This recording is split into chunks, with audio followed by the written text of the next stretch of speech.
하나님 말씀 여호수아 11장 1절에서 9절까지입니다. 봉독해 드립니다. 337면입니다. 23절까지인데요. 9절까지만 봉독해 드립니다.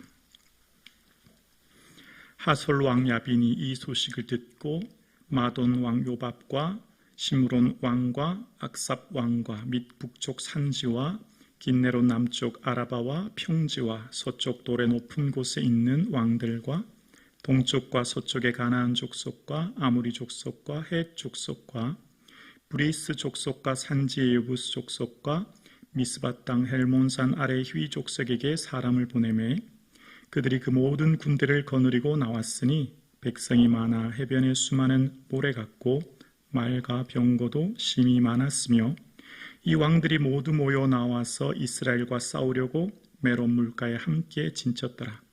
여호와께서 여호수아에게 이르시되 그들로 말미암아 두려워하지 말라. 내가 내일 이맘때에 내가 그들을 이스라엘 앞에 넘겨주어 몰살시키리니 너는 그들의 말 뒷발의 힘줄을 끊고 그들의 병거를 불사르라 하시니라.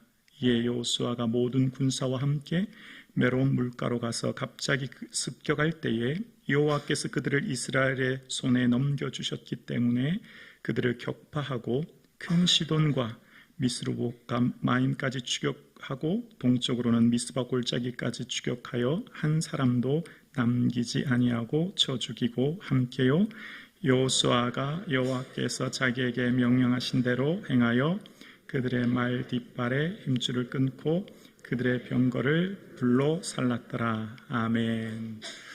우리 시간 옆에 있는 성도님들에게 인사하시겠습니다. 새해 복 많이 받으세요. 새해 복 많이 받으세요. 새해 복 많이 받으세요. 2025년 하나님이 주시는 풍성한 은혜와 축복이 우리 사랑하는 성도님들에게 넘치기를 주님의 이름으로 축복합니다. 아멘. 아놀드 토인비는 27년간 연구한 역사 연구라는 책에서 인류 문명에 대한 기술을 이렇게 하는데요. 어떻게 인류 문명이 처음 발생했고 또 성장했고 또 그것이 어떻게 쇠퇴했다가 해체되었는지에 대한 기록을 하면서 문명은 고난을 이기는 과정에서 생기는 결과물이다라고 이야기합니다. 문명이 어떤 성장하면서 문제를 만났을 때 그 문제 속에서 과정을 헤쳐나가면서 만들어진 결과물, 그래서 인류 문명의 흥망성쇠는 그 사회 속에서 창조적인 소수로 의해서 만들어지게 되었다라는 거예요. 문명이 쇠퇴하면서 도전의 기미를 본 이 창조적 소수인 사람들은 앞에 일어날 일들을 미리 바라보고 대안을 찾아서 구성원들을 깨워서 그것을 극복하게 했다는 거죠. 예를 들면 자연이 이 문명이 발달했던 홍수나 가뭄이나 지진 같은 것들이 있지 않습니까? 그런 것들을 통해서 많은 사람들은 다 순응하고 살아갔지만 창조적 소수라고 하는 사람들은 그 문제를 어떻게 헤쳐나갈지에 대한 대안을 찾았고 그래서 문명이 진보했다. 그런 이야기입니다. 그러니까 어떤 문제를 만나면 대다수 사람들은 그냥 그것에 순응하는 반면 소수의 사람들은 그것을 어떻게 헤쳐나갈지에 대한 대안을 찾고 그것이 문명의 천문지릭 수학을 발전시켰다라는 대략의 요지인 것이죠. 그러니까 세상의 흐름과 조류에 떠밀려가지 않고 그 문제에 대한 대안을 찾는 그 소수의 몇몇 사람이 나머지 99% 전체를 이끈다라는 이야기죠. 그러니까 오늘 성경도 그런 맥락으로 이야기합니다. 그러니까 이 세상의 주관자는 누구냐라고 하는 시야와 함께 내가 누구냐라고 하는 이 두 가지 관점이 이 세상을 이끄는 힘이라는 거예요. 다시요. 우리가 이 세상을 이끌어가는 하나님이 쓰시는 사람, 하나님이 쓰셔서 시대마다 하나님의 뜻을 이루는 사람은 그 이루는 사람의 시야의 눈에 이 세상을 누가 통치하고 다스리는가, 지금 이 역사를 주관하고 움직이는 분이 누군가에 대한 분명한 고백과 함께 두 번째는 그러면 나는 누구인가? 나는 누구인가와 함께 그럼 내가 이제 어떻게 살아야 될 것인가에 대한 반응이 그 사람의 삶의 방향과 목적을 결정했다는 거예요. 자, 오늘 본문의 내용은 도저히 불가능한 가나안 땅. 인간의 힘으로는 도저히 한 치의 땅도 얻을 수 없는 땅. 그 가나안 땅을 그들의 출신은 노예입니다. 400년이 넘는 시간 동안 그들은 어느 하나 제대로 된 정기 교육 받은 적이 없죠. 아마 대부분 그들의 문맹률은 거의 대부분 99% 넘어갔을 것입니다. 그들은 그들의 할 수 있는 어떤 지식도 지혜도 재물도 그들이 힘으로는 할 수 있는 것이 아무것도 없는 노예입니다. 그래서 이 노예들이 한 국가를 떠나와서 불황민이 되었습니다. 히브리어 사람들의 원어는 하비루라고 하는데요. 국가를 떠나 떠도는 떠돌이 방랑자들이었습니다. 이곳저곳 떠도른 그들은 가나안 땅을 지금 점령하게 되었는데 이건 도저히 불가능한 일입니다. 왜냐하면 이미 그곳에서는 원주민들이 높고 견고한 성읍을 쌓고 있었고 그들은 최신식 무기로 무장하고 있었고 그들은 지형과 직물에 이미 익숙한 사람들입니다. 그런데 먼 국가인 고향을 이집트를 떠나와서 광야를 맴돌던 그들이 가나안 땅 들어가는 것 확률 0%에 가깝습니다. 그런데 오늘 이 여호수아 11장은 이제 마지막 북부 지역을 점령하는 내용이에요. 이미 남부와 중부는 다 점령을 했고 이제 남은 마지막 땅인 이 북부 지역을 점령함으로써 오늘의 모든 가나안 땅 점령이 끝나는 내용이 오늘 본문의 내용입니다. 오늘 본문의 내용을 보면 하솔 왕 야빈을 중심으로 북부 동맹체가 결성됩니다. 그래서 그 하솔 왕이 다스리고 있는 그 성읍은 요세푸스 신학자 역사학자에 의하면 당시 병력이 30만, 기병이 10,000명, 창병이 2만 명이라고 합니다. 33만 명의 엄청난 군사력을 가졌다는 거죠. 그래서 오늘 본문의 그 숫자를 해변의 모래 같다라는 표현을 씁니다. 이때 당시의 무기와 힘은 군사력입니다. 군사의 숫자가 곧 그 전쟁에 막강한 힘을 발휘하는 거죠. 그때 당시에 이미 이곳에서는 북부 공동체 연합군이 그곳에서 지키고 있었습니다. 그런 가운데 이제 전쟁하는 내용이 오늘 본문의 내용인데요. 오늘 본문에 하나님께서 여호수아에게 두려워하지 말라. 내일 이맘때에 이스라엘 앞에서 그들을 넘겨주어 몰살하게 될 거야. 그러면 너는 그들의 발 뒤꿈치를 끊고 병거를 불살라라 라고 이야기하십니다. 그러고 난 다음에 우리 7절 말씀을 보실까요? 7절이요. 이에 여호수아가 그 다음 뭐가 나오죠? 모든 군사와 함께. 자, 여기서 주목하셔야 됩니다. 그냥 읽으면 여호수아가 그냥 군사들과 함께 갔구나라고 하지만 다시 한번 이 본문을 곰곰이 묵상해 보십시오. 이스라엘은 단 한 번도 정규 군사 교육을 받은 사람이 없습니다. 제대로 된 무기 없습니다. 전략과 전술도 없습니다. 군대로 말하면 피라미드 구조의 무슨 1000부장, 100부장, 10부장 같은 제대로 된 조직 아직 없습니다. 지금 군사라고 하는 표현은 이들에게 전혀 어울리지 않는 단어입니다. 이해가 안 되십니까? 이스라엘 백성들이 애굽에 있을 때 벽돌 굽고 흙 굽고 농사 짓는 노예였습니다. 430년 동안 노예였을 뿐만 아니라 광야에서도 제대로 된 교육 받은 적 없습니다. 창검술, 방패술 아니요. 이리저리 떠돌이 하비루, 떠돌이 방랑자뿐이었습니다. 여러분, 그런데 잘 기억하셔야 됩니다. 오늘 본문에 군사라는 표현은 언제 쓰셨냐면 출애굽기 7장 4절에 보면 하나님께서 모세에게 말씀하시는 내용인데요. 이렇게 말씀하세요. 바로가 너희 말을 듣지 아니할 터인즉 내가 내 손을 애굽에 뻗쳐 여러 큰 심판을 내리고 보세요. 내 군대, 내 백성 이스라엘 자손을 그 땅에서 인도하여 낼지라. 하나님이 지금 이스라엘을 뭐라고 하세요? 내 군대, 내 백성이래요.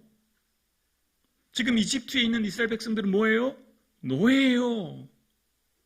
이스라엘 백성들이 하는 일은 뭐예요? 벽돌 굽는 겁니다. 흙 이기고 벽돌 굽는 거예요. 농사 짓는 일이에요. 사람의 관점과 하나님의 관점이 다른 거죠. 이집트 사람들은 그들을 향해 너희들은 우리의 노예다 라고 얘기하는데 하나님은 전혀 다른 말씀을 하고 계세요. 내 군대라는 거예요. 이해가 되시나요? 이해가 잘 안 돼요. 왜 어떻게 군대가 될 수 있나요? 할아버지도 아버지도 그 윗대 모든 사람들이 다 노예였고 자기도 지금 노예로 살고 있습니다. 그들은 군사로 제대로 무기도 훈련도 받은 적이 없어요. 그리고 그 애굽에서 나올 때 하나님이 또다시 말씀하십니다. 출애굽기 12장 40절과 41절에 이렇게 말씀하세요. 이스라엘 자손이 애굽에 거주한 지 430년이라 430년이 끝나는 그날에 뭐가요? 여호와의 군대가 다 애굽 땅에서 나왔은즉. 이게 말이 되나요? 여호와의 군대라니요. 노예 출신 노예 무리입니다. 노예가 지금 나오고 있는데 무슨 군대요? 그런데 오늘 본문에 분명히 말씀하십니다. 그들은 여호와의 군대다라고 말씀하시는 거예요. 자, 그러면 이들이 왜 군대가 될 수 있는지를 살펴보겠습니다. 그들이 군대가 될 수 있었던 힘, 그들이 실제 전투에서 어떤 일이 일어났는지에 대한 것을 이후에 설명합니다. 그러니까 출애굽기 12장의 애굽에서 나올 때 하나님이 그들을 향해 너희는 내 군대야, 너희는 내 군사다, 내 백성이야 라고 하셨죠. 그들이 애굽에서 나왔습니다. 라암세스에서 발행하여 숫곳까지 이르렀습니다. 근데 그때 무슨 일이 일어납니까? 뒤에 애굽의 군사들이 쫓아오죠. 바로의 600병거가, 우리로 말하면 탱크 600대가 오는 겁니다. 바로의 군사들, 특별 병거들이 쫓아옵니다. 이제 바로의 군사와 하나님의 군사 간에 한판 전쟁이 벌어집니다. 누가 진짜 군인인가? 누가 진짜 막강한 힘을 가진 군사인가가 분명히 나타나는 게 어디죠? 바로 홍해 사건입니다. 홍해 앞에서 진짜 힘 있는 군사 군대가 누군가? 라고 하는 한판 진검승부에서 하나님께서 완전한 승리를 이루시죠. 어떻게 해요? 뒤에 바로의 군사가 쫓아오죠. 애굽의 특별병구가 쫓아옵니다. 그때 이스라엘 백성들이 어떻게 우리가 이곳에 우리를 데려왔냐고, 애굽에 매장지가 없냐 그럴 때 하나님께서 걱정하지 마라. 내가 너희들 지킨다. 내가 너희들 붙든다. 모세야, 너 손을 들어 바다를 향해 지팡이를 들어라. 마른 땅을 건너게 될 거야 말씀하셨고, 하나님께서는 그들에게 마른 땅을 열어주셨고 이스라엘이 그들을 건너게 되었습니다. 그리고 애굽의 병사들이 그 강물에 들어올 때 바닷물이 다시 합쳐짐으로 그들이 모두 수장되었죠. 자, 지금 이스라엘의 군대와 애굽의 군대 간의 전쟁 가운데 그것을 승리하게 하신 분은 하나님이시요, 하나님이 그들을 주관하고 계시며 하나님이 그들을 붙들고 계셨고 하나님이 그들과 함께 하셔서 그들이 전쟁에서 승리하게 하셨죠. 뿐만 아니라 이스라엘 백성들은 이제 강야 시간을 지나 가나안 땅을 들어갈 때 그들이 애굽 땅에서 향해 갈 때 그들을 가로막고 있는 요단강, 범람하고 있는 요단강, 말씀에 순종하여 언약궤를 메고 갔더니 요단강이 갈라집니다. 말씀에 순종하여 여리고 앞에 도착합니다. 여호수아 6장 3절에 보면 또다시 이렇게 말씀하세요. 여호수아 6장 3절에 너희 모든 뭐라고요? 군사는, 너희 모든 군사는, 너는 내 군사야. 사람들이 뭐라고 하든 상관없어. 내가 너를 붙들고 지켜서 너를 전쟁 가운데 승리하게 할 거다. 너는 내 군사다. 그리고 너는 내 말에 순종만 하면 전쟁에서 승리하게 될 거야. 군인의 요건에 제일 중요한 건 상명하복 아닙니까? 그들은 말씀에 순종하여 성을 돌 뿐이었지요. 그런데 어떻게 되었습니까? 성이 무너지게 되었지요. 그리고 그들은 가나안 땅을 점령하게 된 거예요. 오늘 본문에도 또다시 말합니다. 여호수아가 모든 군사와 함께. 자, 여러분, 하나님이 정의하시는 우리 인생의 삶과 세상이 정의하는 여러분의 삶은 큰 차이가 있는 것이죠. 세상은 여러분의 삶을 평가하고 여러분의 삶에 잣대를 들이대는 것은 여러분의 소유와 지식, 외형적인 조건이죠. 물론 그것이 우리를 평가는 합리적인 기준입니다. 맞지요? 그런데 하나님은 그렇게만 보시지 않아요. 하나님은 또 다른 시야로 우리를 평가하십니다. 너는 내 군사다. 너는 내 자녀다. 너는 내가 택한 백성이다. 세상이 너희를 향해 뭐라고 말하든, 세상이 너희를 향해 어떻게 평가하든, 세상이 너희를 향해 어떤 이야기를 하든 현실에 굴복하지 마라. 내가 너를 붙들고 있으니 너희의 삶의 여리고와 같은 문제, 너희의 인생의 어떤 전쟁과 같은 상황 가운데 내가 너와 함께 할 거다. 너는 분명히 나의 삶 가운데 내가 너를 붙들고 있어. 걱정하지 마라. 아멘이십니까? 이제 나는 누구인가에 대한 정체성을 새롭게 하셔야 됩니다. 여러분, 왜 좌절감이 밀려오고 열등감이 밀려오고 낙심하고 불안하고 두렵죠? 아무리 보아도 나는 가진 것이 없고 배운 것이 없고, 아무리 바라보아도 내 환경과 내 조건의 삶에 너무나 초라하고 너무나 무능하고 너무나 무지하기 때문에 나를 왜 이렇게 태어나게, 나를 왜 이곳에 보내시고 왜 나를 이렇게 살게 하시나 생각 들지 않으십니까? 그거 다 세상의 기준이죠. 물론 그것을 우리가 무시하고 살 수는 없지요. 그러나 하나님은 우리를 새로운 관점으로 말씀하십니다. 너는 내 군사라고요. 내 군대라고요. 그래서 하나님께서 하나님의 사람을 부르실 때 반드시 그 사람들의 삶을 부르실 때 말씀하시는 게 있어요. 기드온에게 말씀하십니다. 큰 용사여라고 말씀하세요. 여러분 아시죠? 기드온은 용사가 아니었어요. 미디안 때문에 쫄짱부였습니다. 밀타작은 넓은 마당에서 밀타작 해야 되거든요. 근데 밀타작을 포도주 틀은 작은 틀이거든요. 거기서 몰래 포도주 틀에서 타작하는 거예요. 기드온은요, 쫄짱부였어요. 겁 많고 나약한 사람이었어요. 근데 하나님은 그렇지 않대요. 너는 큰 용사라는 거예요. 현실적으로 미디안은 정말 연약한 자였지만 하나님께서 명령하십니다. 너는 큰 용사야. 너를 통해 내가 위대한 일을 행한다. 너는 순종만 하라. 아멘이십니까? 순종이 능력인 줄로 믿습니다. 14만 5천 명 대 300명. 이게 말이 안 되는 전쟁 아닙니까? 횃불과 나팔을 들고 나가는 전쟁, 이게 있을 수 있는 일입니까? 오늘 성경을 통해 우리에게 말씀하는 게 있지요. 세상이 너를 향해 뭐라고 평가하든, 세상이 너희를 향해 어떻게 말하든 거기서 너무 좌절하고 낙심하지 마라. 걱정하지 마라. 너희들의 삶은 내가 너를 붙들고 있고 내가 너와 함께하고 있으니 너의 삶의 어떠한 현실의 어려움과 문제 가운데서도 내가 다 한다. 아멘이십니까? 자, 잘 보세요. 오늘 본문 8절을 보세요. 8절. 웬만하면 여러분 성경책을 가지고 다니시고 또 밑줄도 그시고 그렇게 신앙생활하기를 권면드립니다. 8절에 밑줄을 그었으면 좋겠어요. 8절 보세요. 여호와께서 그들을 이스라엘 손에 넘겨주셨기 때문에 그들을 격파하고, 보이십니까? 여호와께서 그들을 이스라엘 손에 넘겨주셨기 때문에. 자, 다시요. 11장 20절 넘겨보세요. 11장 20절을 보세요. 그들의 마음이 완악하여 이스라엘을 대적하여 싸우러 온 것은 여호와께서 그리하게 하신 것이라. 아멘이십니까? 역사의 주관자가 하나님이십니다.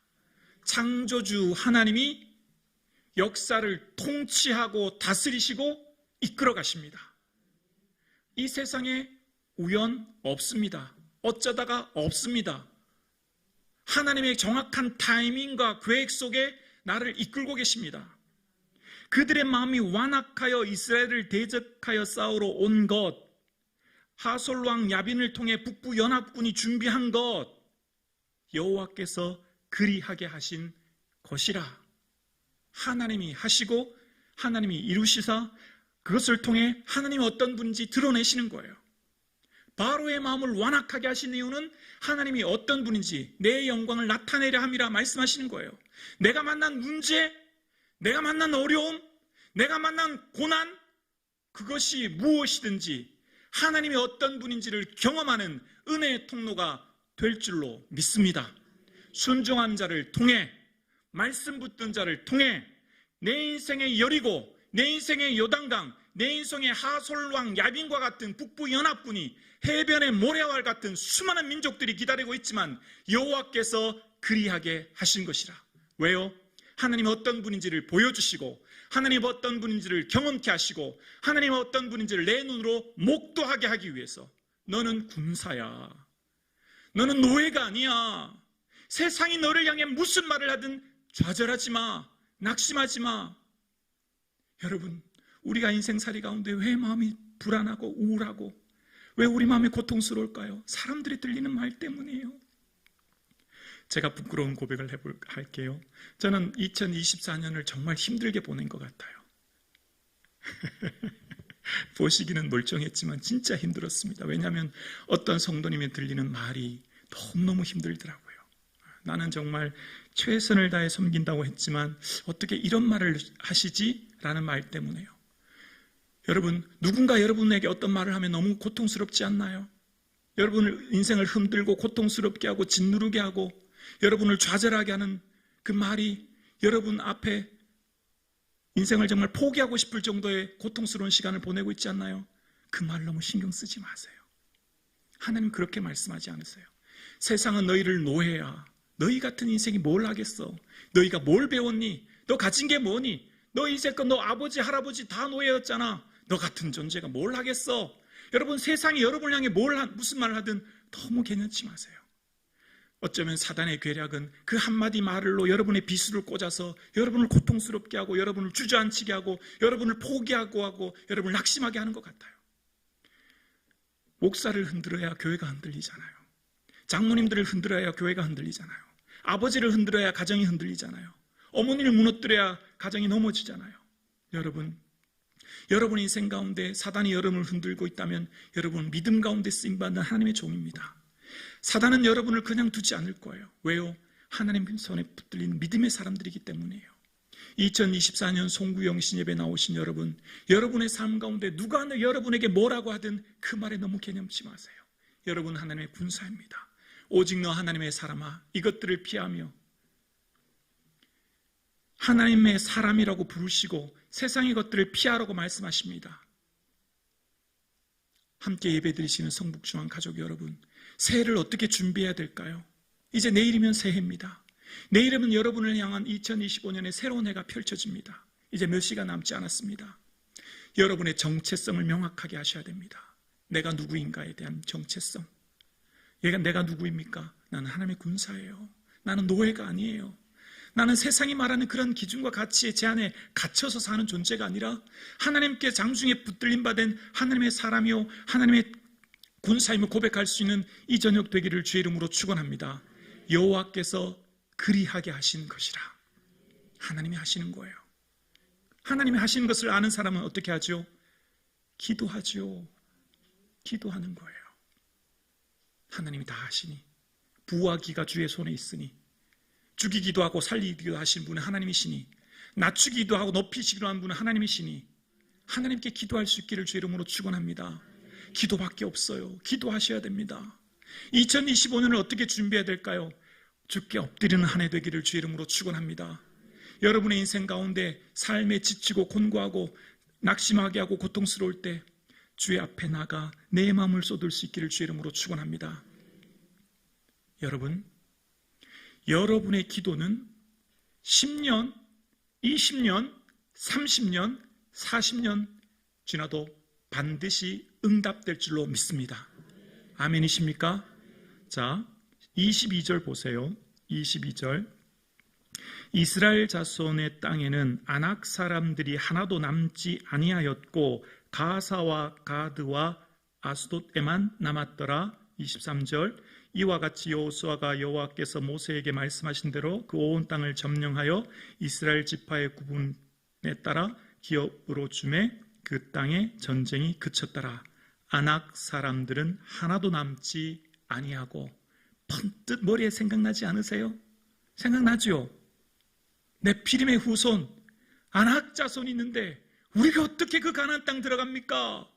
우리는 그들 보기에도 메뚜기와 같은 존재입니다. 안 됩니다. 안 돼. 천만의 말씀. 들어갈 수 없습니다. 다 누가 했던 얘기죠? 10명의 정탐꾼들이. 네피림의 후손인 아낙 자손이 살고 있는데 어떻게 그 가나안 땅 들어갑니까? 우리 스스로 보기에 초라한 메뚜기 같은 존재가. 여호와께서 우리를 기뻐하시면 우리가 그 땅을 차지하리라. 여호수아의 한 말이 40년 뒤 그대로 성취되었죠. 여러분이 하나님 향한 선포와 기도는 시간이 흘러도 반드시 응답될 줄로 믿습니다. 여러분 기도한다고 응답되지 않아 낙심되십니까? 여러분 가데스 바네아에서 40년 전, 정확하게 47년 전이죠. 모두가 다 안 된다고 말할 때 두려워하지 말라. 그들은 우리의 밥이라. 여호와께서 우리와 함께 하시면, 여호와께서 우리를 기뻐하시면 우리가 그 땅을 차지할 수 있을 것이다. 고백했던 여호수아의 고백대로 오늘 본문은 말합니다. 아낙 사람들 한 사람도 남지 않았다고요. 왜 낙심하십니까? 기도해봤더니 안 되더라고요. 기도했는데 응답이 없더라고요. 아니요, 그렇지 않아요. 반드시 응답됩니다. 40년이 지나고 47년이 지난 지금 그 기도가 응답되었고 그 선포가 응답되었고 그 모든 말씀대로 하셨던 것처럼 입술의 권세와 함께 기도의 능력을 체험하는 저와 여러분 되기를 주의 이름으로 축원합니다. 포기하지 마세요. 낙심하지 마세요. 여러분의 삶의 어떠한 기도든 하나님께서 귀 기울여 들으시고 하나님의 금향료에 담으시사 천사의 손에 들려 하나님 앞에 올려가는 줄로 믿습니다. 여러분의 작은 세미한 음성과 기도와 단 한마디의 간구도 하나님 놓치지 않으시고 다 듣고 계신 줄로 믿습니다. 포기하지 마세요. 기도를 멈추지 마세요. 기도의 자리를 다시금 나오십시오. 다시금 기도의 불을 붙이십시오. 다시금 주를 향해 부르짖으십시오. 사랑하는 성북중앙 가족 여러분, 금요일 저녁 나와 함께 기도하는 새해가 되기를 주의 이름으로 축원합니다. 자녀를 향해, 가정을 향해, 민족을 향해 꺼져가는 등불을 기도를 손을 다시금 들고 주여 은혜 내려주옵소서 기도할 수 있기를 주의 이름으로 축원합니다. 여호와께서 그리하게 하신 것이라. 하나님 손에 다 잡혀 있습니다. 하나님께서만 결정하시면 되는 거지요. 다 하나님이 하십니다. 하나님 앞에 못할 것이 없지요. 능치 못할 것이 없지요. 그 전능하신 하나님이 내 아버지요. 내 아버지가 너희는 노예가 아니야. 군사야. 순종만 해. 말씀만 붙들어라. 걱정하지 말라는 겁니다. 그때 당시 말은 뭡니까? 병거는 무엇입니까? 요즘 말로 말하면 탱크입니다. 최신식 무기죠. 국방력의 우선은 말 아닙니까? 병거 아닙니까? 근데 하나님께서는 전리품인 말과 병거의 힘줄을 다 끊으래요. 말 뒤꿈치의 발줄을 다 끊으래요. 왜요?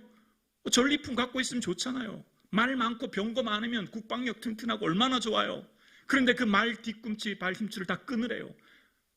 말을 무용지물되게 만들라는 거예요. 왜 그렇지요? 신명기 17장에 왕된 자는 병마를 많이 얻기 위해 애굽에 군사를 보내어 애굽에서 말을 사오지 말라. 아내를 많이 두지 말라. 금은을 많이 두지 말라. 율법책을 등사하여 말씀에 있는 대로 지키라. 말씀만 읽고 지키라. 너의 힘으로 국가를 지키기 위해, 국방을 튼튼하기 위해 말을 많이 사고 병마를 많이 두려고 애굽에서 말 사오지 말라는 거예요. 너의 힘으로 경제적인 부여를 이루기 위해서 은금을 많이 쌓아놓지 말라는 겁니다. 하나님만 의지하라는 거예요. 하나님만 바라보라는 거예요. 하나님만 의지하면 하나님이 책임져 주시고 말씀 따라 순종만 하면 너의 앞길을 인도해 주신다 말씀하시는 거예요. 너의 힘과 노력과 능력과 재능으로, 내 방법으로, 내 어떤 노력으로 내가 이렇게 미래를 설계하고 내가 이렇게 노력하면 내 미래가 잘 될 거야? 아니요. 하나님만 바라보래요. 하나님 책임지신대요.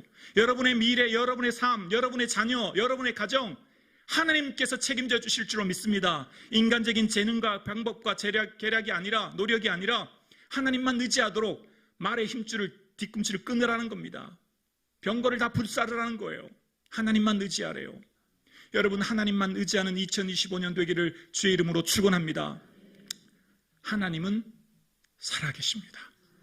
하솔왕 야빈일과의 전쟁에서 승리하게 하신 하나님께서 두려워하지 말라 말씀하신 하나님이 2024년 12월 31일 이 밤 저와 여러분에게 말씀하십니다. 다시는 두려워하지 마라. 다시는 염려하지 마라. 다시는 걱정하지 마라. 기도하라. 내가 다 할 거다 말씀하십니다. 하나님 다 하십니다. 하나님 의지하십시다. 성북중앙교회 주는 예수님이시오. 예수님께서 여러분의 삶, 우리 교회를 이끌어 가실 것입니다. 그 말씀에 순종하여 하나님께서 저와 여러분의 삶, 우리의 가정, 우리 교회를 어떻게 이루어 가실지를 체험하고 간증하여 하나님의 살아계심을 우리의 삶으로 보여주는 2025년 되기를 주의 이름으로 축원합니다.